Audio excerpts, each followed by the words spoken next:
nakita ko yung kalaro ko na nagsasalita mag-isa. Malakas yung ulan nung hapon na yon. Nakaupo lang ako sa harapan ng TV namin at nanonood nang biglang nawala ng kuryente. Oh, nawala ng kuryente. Hindi ko tuloy matatapos yung pinapanood ko. Ang dilim. Asan kaya si Papa? Papa? Oo anak. Bakit po ang dilim? Wala po ba tayong kandila? Kanina ko pa hinahanap yung kandila dito. Wala akong mahanap. Pwede bang manghiram ka muna dun ng kandila dun sa kapitbahay natin? O ito yung payong. Dalian mo para makapagsindi na tayo ng kandila. Huwag kang magpapaulan ha. At huwag kang maliligo sa ulan. Baka magkasakit ka. Hindi naman po eh. Naglakad na nga ako dun sa bahay ng kapitbahay namin. At habang papalapit ako, ay napapansin ko yung mga nakasinding kandila sa loob ng bahay nila. Sarado ang pinto, pero bukas ang pintana. Ano ba yan? May kandila pero wala naman tao. Nakasarado pa tong pinto. Tao po! Tao po! May tao po ba dyan? Nung walang nagbubukas ng pintuan ay sumilip ako dun sa may bukas na bintana.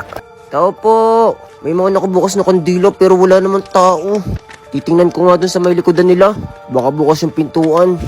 At umikot nga ako dun sa may bahay nila para tingnan yung pintuan sa likod. Oh, ito bukas yung pintuan nila. Papasok na ba ako? Sige na nga, ang dilim ng bahay namin eh. Mukhang marami silang kandila. Tao po? Tao po? Pwede po bang makahingi ng kandila? Walang tao dito sa may sala. Wala rin tao dun sa may kusina. Parang may lumiliwanag dun sa may kwarto. Baka nandun sila. Bahagyang nakabukas yung pintuan sa kwarto nila. Kaya tanaw ko yung liwanag ng kandila. Lumapit ako dun sa kwarto. At bahagya itong nakabukas. Kaya sumilip ako. Si Rosa yun ah.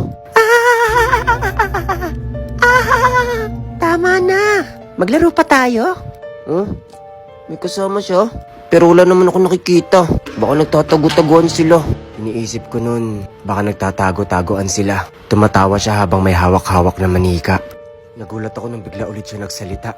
Sino yan? Sino yung nasa likod ng pintuan? Bakit mo kami sinisilip, ha? Oh? Ako to si Enzo. Rosa, sino ba yung kinakausap mo? Sino yung kasama mo? Kaibigan ko. Kaibigan mo? Asan siya? Nagtatago-tagoan kayo? Ayan siya, oh. Nasa tabi mo. Ano? Nasa tabi ko? Wala namang tao sa tabi ko ah. Ikaw, Rosa, tinatakot mo ko. Hindi naman siya tao eh. Hindi tao? Hindi. Huh? Natatakot si Enzo sa'yo. Ako lang nakakakita sa kanya. Tinatanong niya kung gusto mo daw ba siyang makita. Ayoko. Uwi na ako. Nanlamig yung buong katawan ko.